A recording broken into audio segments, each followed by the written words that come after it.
Water medtech penguin कासुरागी को बताता है कि नकली एक्सोरिस्ट मिनाटो के घर पर धावा बोलने की कोशिश कर रहे थे। अच्छी बात यह है कि वो उन्हें पता चला कि उनके वो एक्सोरिस्ट किसी तरह को उन्हें मात देकर घर से बाहर निकाल दिया गया। दूसरी तरफ जंगल के बाद दोनों भाई वापस घर जाने का सोच रहे थे। अपने डरावने अनुभवों के बावजूद बड़ा भाई हार मानने को तैयार नहीं था। वो इस शहर में लोगों को बेवकूफ बनाकर खूब पैसा कमाने का इरादा रखता था। तभी अचानक उनके सामने एक विशाल डोमेन खुल जाता है। दोनों आदमियों को बिल्कुल भी अंदाजा नहीं था कि उनके साथ अब क्या होने वाला है। कुछ दिनों बाद हरामा फिर से मिनातो के घर तलिस्मान लेने पहुंच जाता है। दुर्भाग्य से वह घर के अंदर मौजूद सभी क्रिएचर को महसूस नहीं कर पाता और उन सबकी अदृश्य मौजूदगी पर दबाव बना रही थी। जब मिनातो दरवाजा खोलता है तो वो देखकर हैरान हो जाता है कि हो और ओरू भी उस बेचारे मेहनती वर्कर को परेशान कर रहे थे। हरामा मुश्किल से चल पा रहा था, लेकिन किसी का ध्यान पाते में चमक रही थी। रहस्यमयी रोशनी पर नहीं गया। किसी का भी ध्यान बाग में चमक रही रसमई रोशनी पर नहीं गया। थोड़ी देर बाद हरामा आखिरकार घर के अंदर पहुंच जाता है। वो बताता है कि मिनातो के तलिस्मान बुरी स्पिरिट को के खिलाफ बहुत अच्छी तरह काम कर रहे हैं, लेकिन हाल ही में शहर में स्पिरिट की संख्या तेजी से बढ़ रही है। इस समस्या को निपटाने के लिए हरामा और दूसरे एक्सोरिस्ट को तलिस्मान पूरे शहर में लगाना शुरू कर दिया है। दुर्भाग्य से उसकी सारी कोशिशों के बावजूद स्पिरिट की संख्या लगातार बढ़ती जा रही है। मिनातो सुनता है कि आखिर स्पिरिट ऐसी तेजी से क्यों बढ़ रही है। इस पर हरामा उसे भरोसा दिलाता है कि वो इस मामले की जांच कर रहा है। फिर वो धन्यवाद के रूप में उसे ढेर सारी स्वीट्स देता है। हालांकि मनादो उसे उपहार की का आदी हो चुका था, लेकिन आज उसे स्वीट की मात्रा कुछ ज्यादा ही लगी। हरामा बताता है कि अद्रक के एप्स की बहनों और कंजस की तरफ से है। ये मिनातो की पिछली मदद के लिए उनका वो धन्यवाद कहना चाहते थे। इसके बाद हरामा पूछता है कि क्या दो रोग एक्सोरिस्ट उसके घर में घुसने की कोशिश कर रहे थे। पेरेंट्स बताते हैं कि उन्होंने उन दोनों नकली एक्सोरिस्ट को भगा दिया। ये सुनकर हरामा दिल से एक हरामा ये सुनकर हरामा का दिल हल्का हो जाता है, लेकिन मिनातो को सावधान रहने की सलाह देता है क्योंकि वो जिद्दी लोग दोबारा लौट सकते हैं। हरामा के जाने के बाद पेरेंट्स उसके लाए हुए ट्रीट्स खाने लगते हैं। तभी मिनातो नोटिस करता है कि यागामी कुछ परेशान दिख रहा है। जब वो वापस उससे वजह पूछता है तो यागामी बताता है कि बुरी स्पिरिट्स अपने आप पैदा नहीं होनी। उसका मानना था कि कोई खतरनाक व्यक्ति पर्दे के पीछे सब कुछ कर रहा है। वो उम्मीद करता है कि आगे कुछ बुरा ना हो।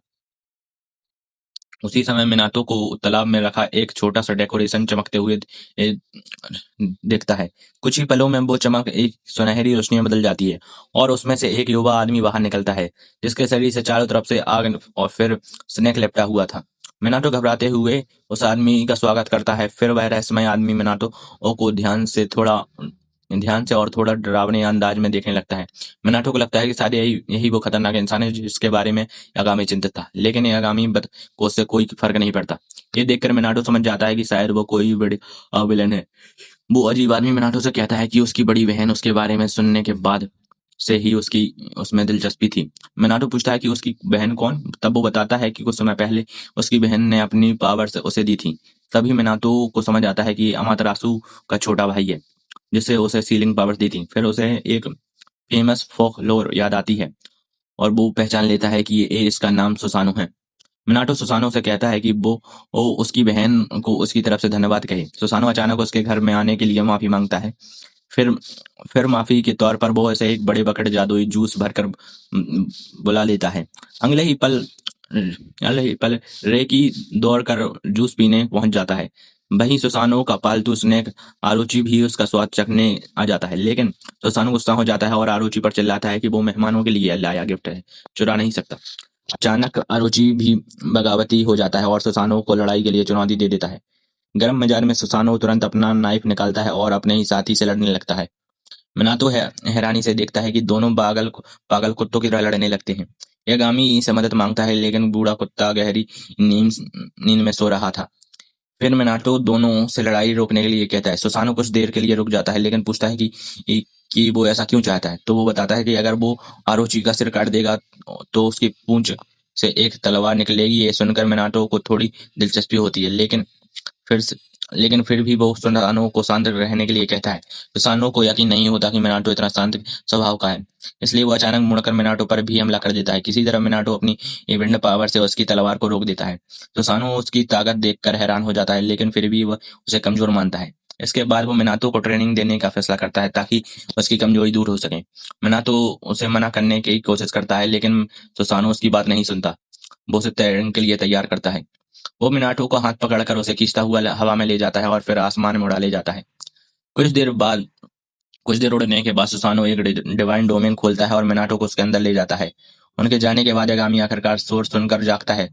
अजीब बात यह है कि उसे मिनाटो की कोई चिंता नहीं थी। आरोची भी हंसते हुए पूछता है कि क्या वो बच्चों को देखने जाना चाहिए। इसके बाद दोनों भी डोमेन के अंदर चले जाते हैं। डोमेन में पहुंचते ही सुसानो बिना किसी दया के मिनाटो को जमीन पर पटक देता है। फिर वो दोबारा अपनी तलवार से उसकी तरफ हमला करता है। लड़ाई शुरू होने वाली होती है, तभी यागामी भी डोमेन में उड़ता हुआ आ गया। उसका चेहरा खुशी से चमक उठा, लेकिन जल्दी ही उसे समझ आता है कि यागामी उसकी मदद करने नहीं आया, वो तो बस आरोची के साथ घूमने निकला है। दोनों आराम से बैठ जाते हैं और खूबसूरत नजारों का आनंद लेने लगते हैं। अब मिनाटो समझ जाता है कि उसे सुसानो का सामना अकेले ही करना पड़ेगा। सुसानो को लगता है कि उसकी नजरअंदाज किया जा रहा है, इसलिए वह तुरंत तलवार से वार कर देता है। हमला रोकने के बाद मिनाटो पीछे मुड़ता है और भागने लगता है। इस तरह की उसकी हरकतों से सुसानो गुस्से में आ जाता है और लगातार उसका पीछा करते हुए हमला करता रहता है। मिनाटो हर बार से बच जाता है, लेकिन उन हमलों से उसके पीछे बने घर टूटने लगते हैं। ये देखकर मिनाटो घरों में रहने वाले लोगों की चिंता करने लगता है। सुसानो से बताता है कि चिंता करने की कोई बात नहीं, क्योंकि सारे घर खाली हैं। फिर वो मिनाटो को घेर कर नीचे गिरा देता है। हारने के बाद मिनाटो शिकायत करता है कि उसके पास कोई वेपन नहीं था। सुसानो कहता है कि उसे वेपन इस्तेमाल करने की से किसी ने रोका ही नहीं था, लेकिन मिनाटो साफ कह देता है कि वो हथियार नहीं इस्तेमाल नहीं करना चाहता। उसका कहना था कि वो सिर्फ खुद और अपने आसपास के लोगों की रक्षा करना चाहता है। और उसके मौजूदा पावर्स उसके लिए काफ़ी हैं। सुसानो इसकी बात सुनकर हंस देता है। वो पूछता है कि क्या सच में उसे लगता है कि उसकी कमज़ोर विंड पावर्स इतने सारे जादुई खतरों से सबकी रक्षा कर सकती हैं। फिर वो बताता है कि फ्यूजन ने अपनी विंड पावर्स सिर्फ उसे ही दी हैं। अगर वो उन्हें इतना कमज़ोर रखेगा तो फ्यूजन की बदनामी होगी। तब मिनाटो को हैरानी होती है कि आज तक पूरे इतिहास में किसी इंसान को ये खास विंड पावर्स नहीं मिली थी। अब जाकर मिनाटो को एहसास होता है कि वो सुसानो को गंभीरता से ले ही नहीं रहा था। वो उससे माफ़ी मांगता है, लेकिन सुसानो नाराज़ हो जाता है क्योंकि उसे लगता है कि मिनाटो उसके साथ किसी सीनियर की तरह व्यवहार कर रहा है। वो गुस्से में कहता है कि मुझे किसी बुजुर्ग मंक मत समझो। दूर बैठे यामागामी और ओराची ये सब देखकर जोर जोर से हंसने लगते हैं। उनके लिए सुसानो अभी भी एक बच्चा था, क्योंकि उन्होंने उसे बड़ा होते देखा था। इसके बाद दोनों आराम से खाते पीते और बातें करते रहते हैं। उनकी बेफिक्री देखकर मिनाटो गौर भी हैरान हो जाता है। अचानक बिना किसी चेतावनी के सुसानो फिर से मिनाटो पर हमला कर देता है। अब मिनाटो को मजबूर होकर उसका सामना करना पड़ता है। मिनाटो फिर से अपना पूरा ध्यान लड़ाई पर लगाता है। दूसरी तरफ शहर में दोनों नकली एग्जॉसिस्ट घूम रहे थे। जहां भी उन्हें मिनाटो के टैलिस्मन्स मिलते वो उन्हें फाड़ देते। उनका मकसद इविल स्पिरिट्स की संख्या बढ़ाना था, ताकि वो ज्यादा लोगों को बेवकूफ बनाकर पैसे कमा सकें। लेकिन जल्द ही उन्हें कत्सुरागी के मिनियंस कुछ भटकी हुई इविल स्पिरिट्स को खाते हुए दिखाई देते हैं। ये देखकर दोनों डर जाते हैं और वहां से भागने लगते हैं। शुरुआत में कत्सुरागी उन्हें नहीं देख पाता, लेकिन थोड़ी देर बाद उसकी नज़र उन पर पड़ जाती है। तभी हरामा भी वहां पहुंच जाता है और कत्सुरागी उसे उन दोनों की करतूत दिखाता है। हरामा समझ जाता है कि शहर में इविल स्पिरिट्स कम क्यों नहीं हो रही हैं, लेकिन वो ये भी कहता है कि सिर्फ टैलिस्मन्स हटाने से स्पिरिट्स की संख्या अपने आप नहीं बढ़नी चाहिए। जब दोनों इस बात पर सोच रहे होते हैं, तभी होरावा जल्दी से उनके पास आती है। वो बताती है कि पास में एक बड़ा डार्क मयास्मा मौजूद है और शायद वही पूरे शहर में फैल रही इविल स्पिरिट्स का असली सोर्स है। ये सुनते ही कत्सुरागी और हरामा वहां जांच के लिए निकल जाते हैं। उधर डोमेन के अंदर मिनाटो और सुसानो की ट्रेनिंग बैटल जारी रहती है। सुसानो लगातार उसका पीछा कर रहा था, जबकि मिनाटो कोई तरीका सोच रहा उससे कहीं ज्यादा ताकतवर था। अचानक सुसानो हवा में छलांग लगाकर हमला करता है। इस बार मिनाटो जवाबी हमला करता है और उसे पीछे हटने पर मजबूर कर देता है। सुसानो थोड़ा हैरान होता है, लेकिन फिर भी कहता है कि हमला काफी कमजोर था। इसके बाद वो अंतिम वार करने की तैयारी करता है। उसके आत्मविश्वास को देखकर मिनाटो समझ जाता है कि उसकी लॉन्ग रेंज विंड अटैक से सुसानो को छूना भी मुश्किल है। इस बार वो एक जोखिम भरा फैसला लेता है। वो बिना कोई बचाव किए सुसानो को अपने करीब आने देता है। जैसे ही सुसानो पास पहुंचता है, मिनाटो अपनी सारी विंड मैजिक को एक जगह इकट्ठा करके क्लोज रेंज ब्लास्ट छोड़ देता है। तेज हवा का ये हमला सुसानो के वार को रोक देता है और उसे दूर उड़ा देता है। कुछ पल के लिए सुसानो ही हैरान रह जाता है। संभलने के बाद उसके चेहरे पर मुस्कान आ जाती है। वो मिनाटो की तारीफ करता है और कहता है कि उसने चालाकी से उसे फंसाया और सही समय पर अपनी पावर का इस्तेमाल किया। फिर वो कहता है कि ट्रेनिंग खत्म हो चुकी है, क्योंकि मिनाटो ने एक नई टेक्निक सीख ली है। मिनाटो को यकीन नहीं होता कि उसे सुसानो से तारीफ मिली है, लेकिन सुसानो से याद दिलाता है कि उसके पास हजारों साल का अनुभव है, इसलिए उसके खिलाफ टिके रहना भी बड़ी बात है। हालांकि वो ये भी कहता है कि फुजैन के स्तर तक पहुंचने के लिए मिनाटो को अभी बहुत आगे जाना होगा। दूर बैठा यामागामी ये सब देखकर मुस्कुरा देता है। इसके बाद सुसानो मिनाटो को लंच करने के लिए ले जाता है। खाना तैयार होने के बाद सुसानो भूखे जानवर की तरह सब कुछ खाने लगता है। खाना खाते समय वो कहता है कि एक डिश का स्वाद उतना अच्छा नहीं है। तब मिनाटो बताता है कि उसने उसमें स्टोर बॉट इंग्रेडिएंट्स इस्तेमाल किए थे। सुसानो उसे सलाह देता है कि अगर वो अपनी पावर सुधारना चाहता है तो उसे छोटी छोटी बातों पर भी ध्यान देना सीखना होगा। पास में तीनों फेरेट्स ओराची की जोरदार खर्राटों से परेशान हो रहे थे, लेकिन सुसानो उनकी तरफ ध्यान ही नहीं देता। फिर वो हैरान होकर पूछता है कि इतना हाई कैलोरी फूड खाने के बावजूद मिनाटो इतना पतला कैसे है। दोनों इसी बात पर बहस करने लगते हैं। माहौल ज्यादा गर्म होने से पहले मिनाटो बात बदल देता है। तभी सुसानो पूछता है कि क्या यामागामी हाल में अपनी पावर्स का जरूरत से ज्यादा इस्तेमाल कर रहा है। मिनाटो हाँ में जवाब देता है। तब सुसानो गंभीर होकर कहता है कि उसे हर हाल में बूढ़े कुत्ते का सहारा बनना चाहिए।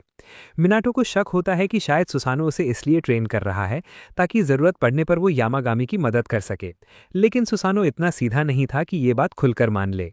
फिर वो पूछता है कि अगली ट्रेनिंग कब करनी है, लेकिन इससे पहले कि दोनों को यूं बना पाते एक पोर्टल खुलता है और उसमें से एमेटेरासो बाहर आ जाती है। वो अपने भाई सुसानो पर गुस्सा हो जाती है और उसे घर वापस घसीटने लगती है।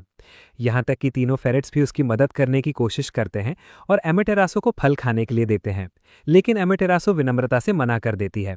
वो अपने भाई की हरकतों के लिए माफी मांगती है और उसे साथ लेकर चली जाती है। दूसरी तरफ एग्जॉसिस टीम आखिरकार डार्क मयास्मा के सोर्स तक पहुंच जाती है। डरावनी काली धुंध उनके चारों ओर फैली हुई थी। वहां पहुंचकर वो देखते हैं कि आसपास की सारी इविल स्पिरिट्स आसमान में मौजूद एक विशाल डोमेन की तरफ खिंची चली जा रही हैं।